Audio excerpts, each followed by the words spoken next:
Meow. Yeah. Pew. And welcome to Miouooo, a Pawedcats podcast. What? That was our intro? I don't know. Let all cats... it's not worth it at this point. I'm Simon. And I'm Evelyn. And today, we're going to be discussing Outcast, chapters 23, 24, and 25. Don't forget that our spoiler policy is... Spoilers are fun. Follow up. Our last episode was so long ago. Way too long. We recorded like 2 months ago. Has anyone listened to our last episode? It does have 12 plays already. What? Who is listening to this? I don't even know. 12 plays? It wasn't me. Wow! It wasn't you. It No. probably wasn't our parents. No, it's not. Father's way behind. Yeah, I don't know 12 people who listen to Miouooo. I don't even know 12 people. Although, how come... So, episode 18, it only got 8 plays. Like, what's up with that? Yeah, why are people, picking and choosing? That's not really how this works. Well, maybe it is how it works. Maybe. Was that a special episode or something? No, it's chapters 3 and 4. Outcast chapters 3 and 4, yeah. This is so weird. Yeah. So for fandom news, we have a couple things that we could possibly choose from. Maybe, I don't know if we want to go over this now, but maybe we can just link this. What is it? It's a Tumblr post outlining, problematic things with the depiction of the tribe. Oh, yeah, that'd be great to include. Yeah.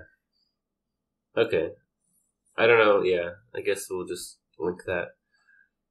We didn't really prepare for this, so we're not really ready to talk about it. The quote of the week is... Can I read it? Yeah. Midnight. Grey Stripe called to the badger as she lumbered across the clearing. Dark Forest cats and Shadow Clan warriors fled from her path, terror lighting their eyes. "It's okay," he yowled. "The badger is an ally." Grey Stripe, The Last Hope, Chapter 24. Isn't that silly? It's okay. The badger is an ally. Yeah. I'm pretty sure I remember the context for that quote, which is, it was the big battle with the Dark Forest, and then they needed a bunch of allies. And midnight came. Yeah. Should we start on chapter 23? Yeah, let's do that. I guess we're nearing the end of the book here. Yeah, I can't wait. For it to be over? Yeah, I'm really excited to do another book. Yeah, we should choose a better one next time. Yeah. Okay, chapter 23. While Hollypaw and Breezepaw give the two bees some battle training, Lionpaw joins a patrol around the mountain. Then they ran into some intruder cats and narrowly avoided a fight. Then they ran into some young intruder cats and got into a fight. That's what happened. So I only read half of chapter 23, and I didn't read the other half, and I didn't read chapter 24 or 25, because we are recording on a time crunch. Yeah. So I don't know how much I'm going to really have to say here. Well, I read all the chapters at painstaking length. So, we'll have stuff to talk about. Okay. Yeah, here's the wiki summary. Lionpaw's point of view. The tribe breaks up, arguing about what they should do. Brambleclaw approaches Hollypaw, Lionpaw, and Breezepaw and tells them they will be in charge of training the two bees. Most of the two bees look disinterested when they learn about what they have to do. Lionpaw goes with Brambleclaw to explore the territory and begin setting up borders. He almost slips and plummets down the rocks before Crowfeather saves him. The cats begin to find possible markers for the border. They find 3 intruders just ahead of them.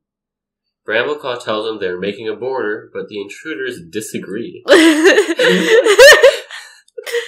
They allow them to pass without a fight and continue on. A tortoiseshell she-cat suddenly crashes into Lionpaw. He remembers seeing her yesterday. More intruders appear and begin fighting the cats. They manage to defeat the intruders. The tribe cats appear to be giving up, despite the win. So, I didn't even remember where we left off last episode because it was so long ago. I know, right? But they're just on the mountain. Yeah. Not really doing much. They just had that tribe meeting, right? What happened there? Oh, yeah, because the last chapter, J-Paw walked in Stoneteller's dreams. Oh, yeah. And Stoneteller decided to, lie. Yeah, lie. And also accept the help from the clan cats. We start off with Lion Paw thinking about Crag being a strong, brave cat, and with the right training, he would make a great warrior. And throughout this whole chapter, there's just the clan cats trying to force their ways on the tribe and make them better.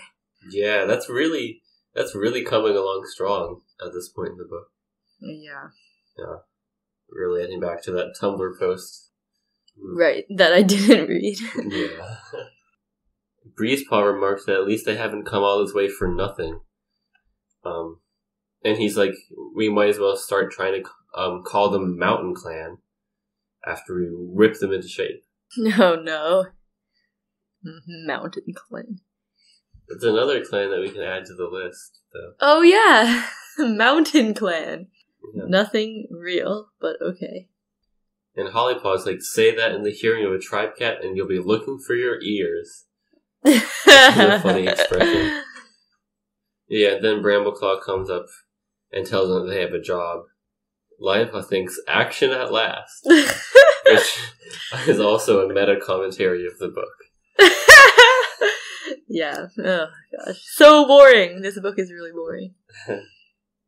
So they're going to give the cave guards the border patrol responsibility. Can you remind me what cave guards actually usually do? Because I don't really remember.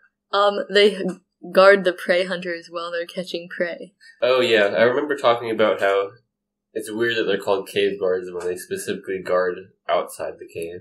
Yeah. I think maybe they also guard, the cave parts, but this... Yeah. That's not the interesting part. No. Hollypaw and Breezepaw are gonna train the Tubies, battle train them. Some of the Tubies are not happy about this because they're only Tubies like us. Yeah. They said that. They're not only Tubies, though. They're apprentices. They're apprentices. But their point still stands, yeah. Yeah. Why would Hollypaw and Breezepaw know any better? I mean, they do. They do. I don't like that they do. Yeah. So then Linepaw is gonna be going on the patrol with Brambleclaw and Tawnypelt and Crowfeather and Talon and Bird and Gray. So they head out, they're just walking on the ground. There's an eagle up there. Yeah. When I first read that, this is about where I stopped. When I first read that, I thought eagle was the name of a cat, but it's just an eagle that they spotted in the air. Oh, so the quote is eagle, Bird murmured, we'll need to keep an eye on it. Yeah, I thought he was saying something to eagle. Yeah, telling eagle to keep an eye on something. Yeah. They're climbing, the mountain has mountainous terrain. There's a slope of scree. They have to climb up. What is scree? What is that? I don't actually know, but I feel like it's a bunch of loose rocks and stuff, and not a lot of dirt. Oh, I was right. Oh, yep. Small loose stones that form and cover a slope on a mountain. Oh, I guess they little pebbles get roll down and then they collect at a spot in a scree. Yeah. I think there's also a tribe cat named Scree at some point. Oh. Okay. Then it's windy. Lionpaw's eyes water. Yeah. Mine do that a lot too. Yeah. It's windy or cold or both. It's what is all this water for my eyes? I didn't try to do that. Then you have to blow your eyes. Yeah! I don't know. Do you blow your eyes? I don't really blow my eyes. I blow my eyes sometimes. Yeah. There's just like so much liquid in there, and it gets kind of clogged, and it's like, if you plug your nose, then, I don't know, but your nose is connected to your eyes. Anyway, it's like the same channel or something. Oh, wow. Anyway, we get this, I'm gonna read this entire scene. Oh, so they just climb up the scree, and then they're up at the top. And he's looking out. He says, "I feel like a bird," he cried. The words were hardly out of his mouth before he felt his paws slipping. For a heart-stopping moment, he thought the wind would bowl him over to plummet down to the rocks below. The landscape whirled sickeningly around him. Then teeth fastened into his scruff and yanked him back to safety. He looked up to see Crowfeather. "Thanks," he gasped. "Just remember you're not a bird," the WindClan cat growled. I really don't know why they included this whole entire thing. Why did he fall off and then get picked up by Crowfeather? Yeah, like what purpose does it serve in the book? What does it even add? Like, we don't need any more setting stuff. Like, we know where we are. And we know that cats can experience danger on the mountain. Maybe I'm just annoyed because it's boring. It did take you a while to read this chapter. It took me so long to read it, but... So they're just walking around looking, they're like finding good border markers, unique markers, whatever. Mm-hmm. I'm just speed reading it because I haven't read it in like years and years because I didn't prepare for this. I guess it's taking a while for them to do this. Yeah, I didn't make any notes in this place because... What is there to make notes about? Yeah, they weren't really... They're just walking around. They're just walking around and peeing is what they're doing. Oh dear, oh dear. No, it looks like Lion Paw's bleeding from his pads. Oh yeah, because... Leaving smudges of blood every time he walks. The rocks are very sharp and hard. Yeah.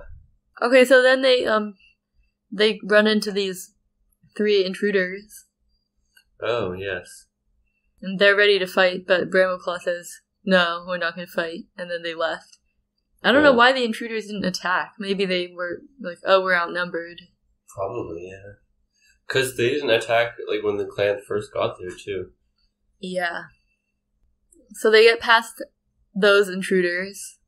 Brambleclaw's trying to say, like, once the borders are in place, you can keep reinforcing the scent markers until the trespassers finally get the message. But Lion Paw wasn't so sure that his father was right, and surely borders depended on agreement from both sides. Which makes a lot of sense and is never, like, addressed at all. Yeah. Like, that's true. You'd think once the clan cats go back home and it's just the tribe again, like, the intruders would just ignore the border. Yeah, it's not a real border. You can just walk past. Yeah.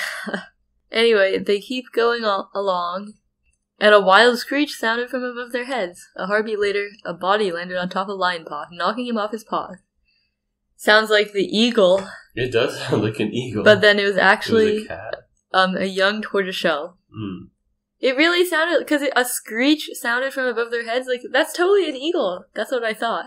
Yeah. But no. And then they get in a fight with these cats. Are these just some more of the intruders, but just a different group of them? Yeah, or maybe, I think they might be younger ones. Yeah, they looked like apprentices to me, Crowfeather said. And then they easily beat them, I guess. Yes, but the tribe cats had come off worse in the battle, so they had, like, some injuries, but the clan cats were pretty much fine. Okay, and that's... Well, I don't have anything else to say about this chapter. I mean, it happened. Yeah, me neither. It's not... Yeah.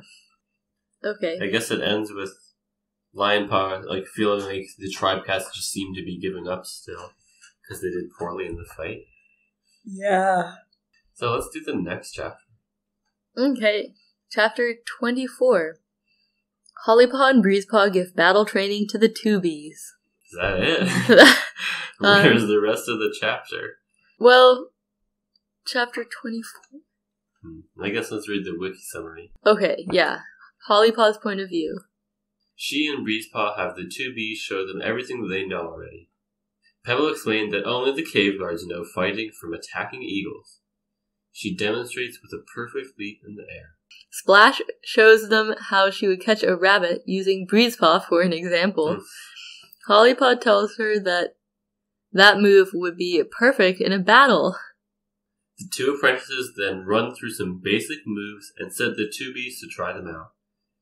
Breezepaw then works with the prey hunters and Hollypaw the cave guards. After resting, Hollypaw announces that they should continue. Breezepaw sneaks up on her and pins her to the ground, much to the two bees' amusement. They stop when Brambleclaw's patrol returns. Hollypaw sees Linepaw limping badly. Jaypaw comes over and gives him a few herbs to help. Squirrelflight comes over to them. Hollypaw and Linepaw admit that they don't think the tribe can learn the clan's ways. This is such... Nothing happened in this chapter! I love that one point in the summary is Squirrelflight comes over to them. Really, Yeah. not much to say about this. No. So... I only am just now realizing from reading the summary that Linepaw wasn't participating in the training of the two bees. Right, because he was gone on the patrol. Yeah. Yeah, so the cave guards are like, we don't really want to... the prey hunters aren't too enthusiastic about learning how to fight, because that's not their job. Then there's more conflict between them about, like, not wanting to be taught by somebody the same age as them. Yeah. See, one easy way to fix this would be for the two bees to train the apprentices in something that they know how to do too. Yeah, they're on their own turf. Yeah, like surely they can think of more things that they could impart onto the visiting cats. Yeah. Because they're there. It doesn't help that Breezepaw is so bossy. Yeah, Breezepaw never helps anything. Breezepaw. So yeah, we said the summary covered it all. Yeah, what is there to say here? Did I make any notes? No, not yet.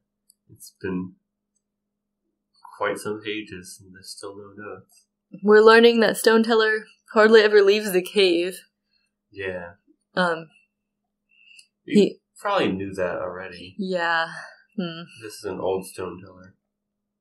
Yeah, Hollypaw starts getting really hungry because they're like working and exercising all day, and they only get like an evening meal, so they haven't eaten in a while. It's not very much. Hollypaw says, "And remember, claws sheathed for practice." Why would she say this? We don't need to be told this. Yeah, that's really... It's a little patronizing. It is. Oh, so I guess Stoneteller hardly even leaves his... So basically he doesn't leave his room. Yeah. A surly teenager always locked up in their room. He probably is a teenaged cat. Yeah, he is. So then Hollypaw decides not to mention that the clan leaders have 9 lives. Oh, yeah. Now, I was wondering, since you read Dawn of the Clans, right? Mm-hmm. Like, if you figured out when the 9 lives thing started. Like, is that a part of it? I'm honestly not sure it ever comes up. I mean, I don't totally remember, to be honest. But, when the books ended was, before they had established clans and they established, all the systems. Oh. What? I was not expecting that. I don't think we got any, they never even, found the Moonstone, I don't think. What? Even though I really thought they were going to. Was there any, Star Clan stuff? Any ancestor cats? Yeah, there was this huge battle at Four Trees where a bunch of cats died, and then a bunch of dead cats appeared. Oh. And that's how Star Clan started. Maybe I should read it. Yeah. But I guess Stoneteller doesn't have that. So, how come one system gets 9 lives for their leaders, and they get deputies and medicine cats, but the other just has one who does everything who only has 1 life? Yeah, that's not really fair. They have to live so long then. Yeah. But I guess if they stay in their cave all the time, they're not really gonna die. Except from, lack of sunlight. Yeah. Okay, then Lion... And I guess that's what Hollypod even thinks, too. Oh, yeah. Yeah. And then there's the incident where Breezepaw sneaks up and pins Hollypod. He says that's the best way to tackle an enemy, when they're not expecting you. That's not following the knight's code. No, that's not very honorable. But it's just a joke. It's just funny. Yeah. And Hollypod doesn't really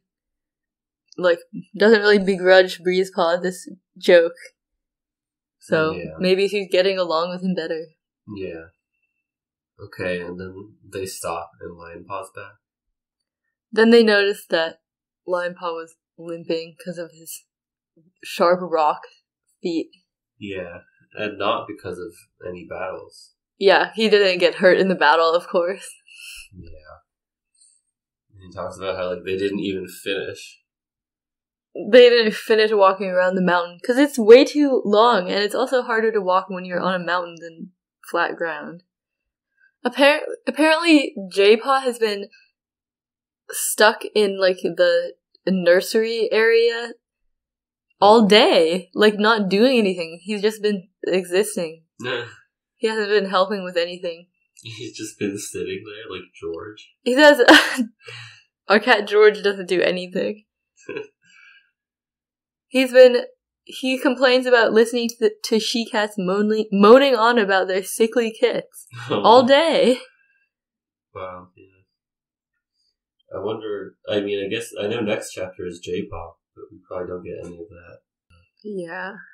Okay, so then we get this hilarious paragraph where Lionpaw wants J-Paw to give him a remedy for his pads. Yeah. And so J-Paw twitched his ears irritably. Where am I supposed to find herbs in this StarClan forsaken place? But he stood up, taking the air, then padded over to the rock wall, where a few scrubby bushes and a narrow patch of grass were struggling to survive. A moment later he returned with a couple of dock leaves in his jaws. Chew these up and rub the pulp on your pads, he told Lionpaw. What? Wait.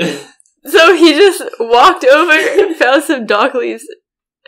And you never, even when you're in the forest with things growing everywhere, you don't just have a garden in your clan, basically. There's just herbs growing in the cave. Okay, well, I guess dock grows pretty much anywhere, but that's still really funny and strange. Yeah. That's right, J-Paw's complaining there's no herbs, and then he walks over and gets the herbs and gives them to Lionpaw. Yeah. To be fair, maybe that's where they store their herbs. But then there just happen to be other plants growing there. I don't know. Maybe. It's funny that he knew right where to walk, though. Yeah. Okay, then Hollypaw is telling Squirrel Flight about how she's not sure they're doing the right thing, teaching the Tubies how to fight, because they followed their traditions for so long, it feels wrong to be teaching them something different. But she gets shut down. Oh wait, this is the end of the chapter. Mm-hmm. Hollypaw wasn't so sure. There are too many battles going on around here, she thought. And not just the kind that spilt blood. I did not like the last line there. It was a little over the top. Yeah. Okay, that was it. It for that chapter, at least. Yeah, there's still another chapter to straggle around through. Okay, chapter 25. J-Paw has a conversation with Stoneteller in the Cave of Pointed Stones. Then he has a short dream. Then some cats come home with wounds because the intruders forcefully stole their prey, and J-Paw helps treat the wounds. Yep! So it's J-Paw's point of view. This is the wiki summary. Which is shorter than the summary for last chapter somehow. What? But so much more happened in this chapter. J-Paw follows Stoneteller into a private cave. Stoneteller tells him... Wait, I get to read all this part. Stoneteller tells him that it is the Cave of Pointed Stones, where he speaks with the tribe of Endless Hunting. He goes on to tell J-Pot that their ancestors have done nothing to help. J-Pot explains about StarClan, saying that even they are not all-powerful. Stoneteller tells him that he interprets the tribe through the signs in the Cave of Pointed Stones. Both of the cats fall asleep in the cave. Probably because it was so boring. When J-Paw wakes up, he finds that a patrol has been attacked by the intruders and they lost. J-Paw hurries over to help Stoneteller with the injured cats. Stoneteller shows him the different herbs he uses in the mountains as he treated Gray. Yeah, I liked that part. I'm just looking ahead a bit, and it looks like there's 4 more chapters. Whoa. I wonder if we'll be able to finish them in one episode. Or maybe we should do 2. Yeah, I don't know, because we want to do the end part, too. Yeah, we'll have to, review the whole book. Yeah. Whatever we did for End of the Wild, we should do that. I don't remember what we did. We should do whatever we want. That's true. We should do 2 chapters the next episode and 2 the episode after that. Maybe, because it looks like there are more stuff that happens in the next chapters. They're very long summaries. Yeah. I guess we'll have to see. Anyway. We finally, once again, get 3 different point of views. Like, we get each of them in one episode. Yeah, that was nice. So, J-Paw and Hollypaw and Lion Paw are trying to sleep, and J-Paw can't sleep because he hasn't done anything all day. Yeah. So he walks around. He drinks some water from the waterfall. From the waterfall? No, not from the waterfall. Creeping across the cave floor with the waterfall behind him, he heard an echoing tinkle of water drops falling, and discovered a trickle spilling into a pool, and that's where he licked it. I guess that is a waterfall. Okay, a teensy tiny waterfall.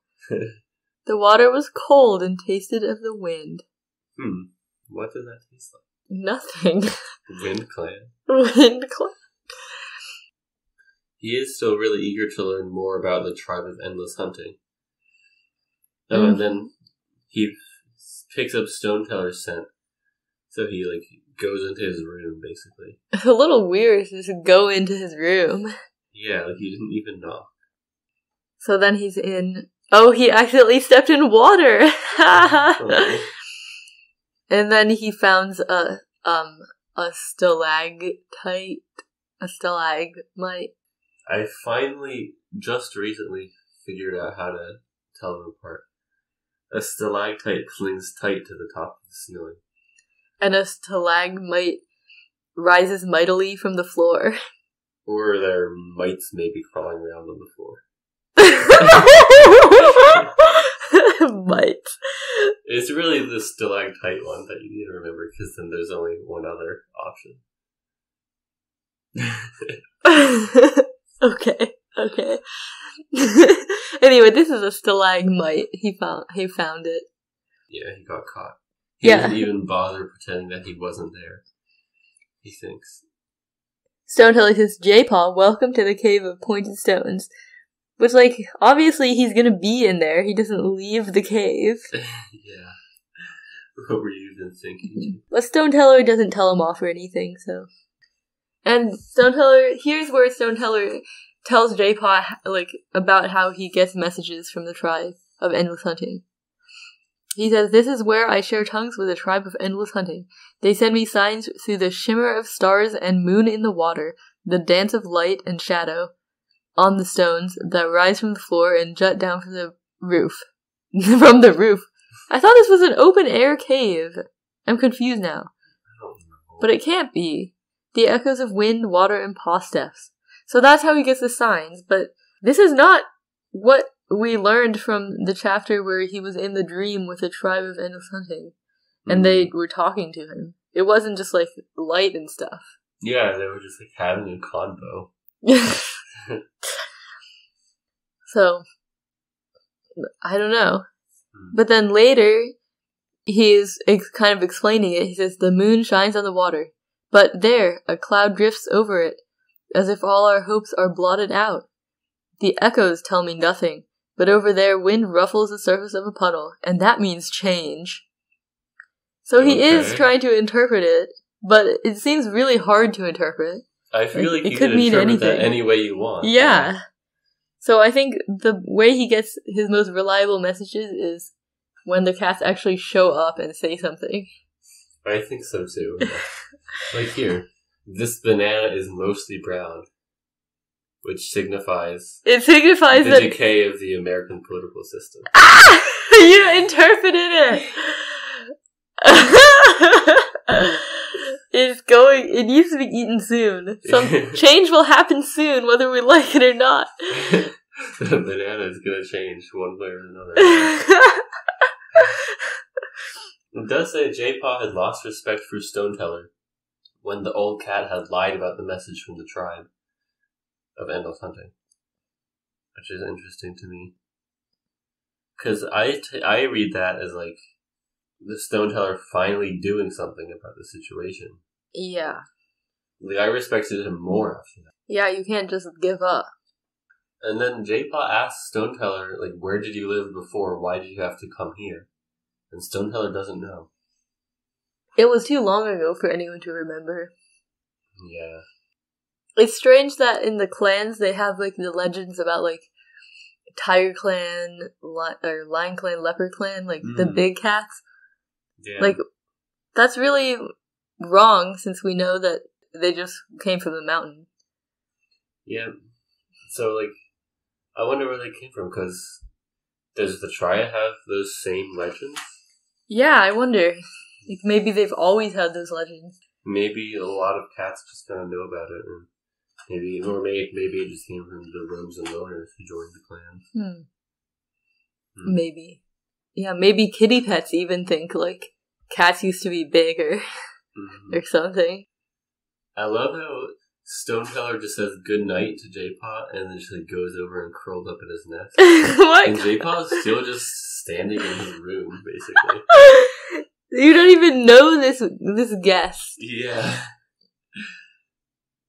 And then J-Paw just like finds a dip in the ground, crawls up there and closes his eyes. And he wakes up and Rock is there.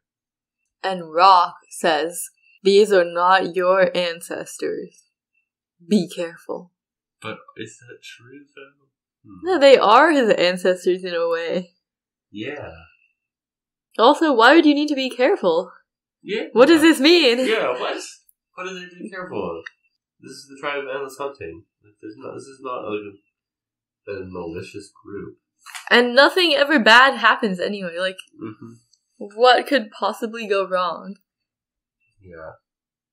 And then he wakes up, and he lets out a yowl of frustration, which somehow doesn't wake up Stoneteller, and then he spits out mouse dung, and also doesn't wake up Stoneteller. Oh no, never mind. Stoneteller had left the cave. Oh, yeah. Well, that explains it. He hears some caterwauling in the distance, and he smells blood when he gets to the main cave. And he says, "What's going on?" So I guess the prey hunters out at dawn. They got an eagle, and then the trespassers fought them for the eagle, and then the tribe lost. Yeah, they didn't even get their eagle. Oh, so here's interesting. The cave guards were in the cave, not with the hunters. Yeah. They were learning battle techniques. If they hadn't been training like that, they could have fought off the intruder cats. Yeah. Controversial. But we get them. I think the book's trying to say that the clan is right to keep them training anyway, even though they lost the eagle. But, like, obviously, that doesn't make sense. No. And then this cat, Gray, has got this enormous wound. Which maybe wouldn't have happened if they still had cave guards with them, like tradition. Yeah. You'd think that, like, not all the cave guards go out on the hunting to protect the hunters, so, like, you could train some at a time. Yeah. Do it in batches. So, I don't know what happened, but something happened wrong in the system. What happened is the clan cats, like, cause like in the clans, the hunting patrols don't have guards with them. They hogged all the cave guards. It's a different situation. You need to adapt. Stoneteller is using Tormento on Gray's wound, if that's how you pronounce it. Tormento?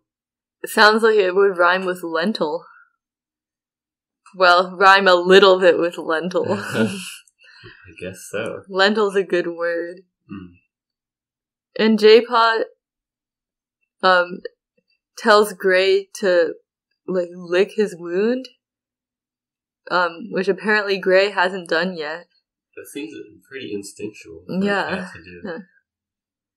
So there's a load of drying blood and messy fur to lick up. So Gray is just gonna eat all of this. Oh god, that is true. That's pretty gross. That's what he's gonna do. So he gets to work on that. Stoneteller says we use wintergreen too. Wintergreen is I was really glad when I saw this line. Yeah, wow. Because wintergreen is the plant where you get tea berries. Yeah. And tea berries are my favorite. It's pretty exciting. And tansy, which is not as exciting. I wonder what they do with the tea berries, because there's probably berries with the wintergreen here. Well, they might just ignore them. I wonder what they would use wintergreen for, though. What medicinal properties does it have? Anyway, I didn't really like that Gray didn't know how to lick his own wound. Yeah, I don't like that either. These three chapters have so much. They're trying to make the tribe sound, totally incompetent. Yeah. Just any old cat knows how to lick their wounds. Yeah. Okay, well, did you have anything else to say about these chapters? No, I didn't. Okay, I know you didn't read them. Yeah, I kind of just read them now, pretty much. Well, you read a lot faster than I. Mm. Because it took me, I don't know how long it took me. It took me a long time to read these. Yeah, I know, I was there. So, favorite and least favorite part of the episode? My favorite part's the tea berries. The wintergreen, I think. Yeah. Right? I didn't like Holly Pod's chapter. Lion Pod's chapter was boring. Yeah. I think I like J-Pod going into Stoneteller's room without knocking. It was so weird. And all that stuff. He just wandered there. He just goes wherever he wants. Yeah. Maybe he can just use his blindness as an excuse. Maybe. I don't know. Yeah, at least how that plays into it. I guess I didn't like how they're portraying the tribe. Yeah, that's gotta be my least favorite part too. Very problematic. Yeah, it's really getting old. I'm listening to Warrior Cats What Is That at the same time as we're doing this book, and they're doing Moonrise, when they first encountered the tribe. Whoa. So, it's kind of interesting. And they come off pretty poorly there, too. Oh, yeah. Okay. This was a pretty short episode. Yeah. I think maybe soon we'll have a little more to talk about with these more action-packed chapters. Yeah, or maybe not. You never know, I don't actually remember what the action is like, but you never know how much there actually is to talk about. Right. If it's just, a lot of describing fight moves and stuff, yeah. Get on with it. Then again, there was a certain fight in Into the Wild, which we did a whole episode on, basically. Well, maybe we just have to keep a strong eye out for any unusual sounds. Yeah. Maybe if we kept a stronger eye out this episode, it would be a bit longer. Yeah. Looking for little funny things. Mm-hmm. Goodbye? Goodbye. Goodbye.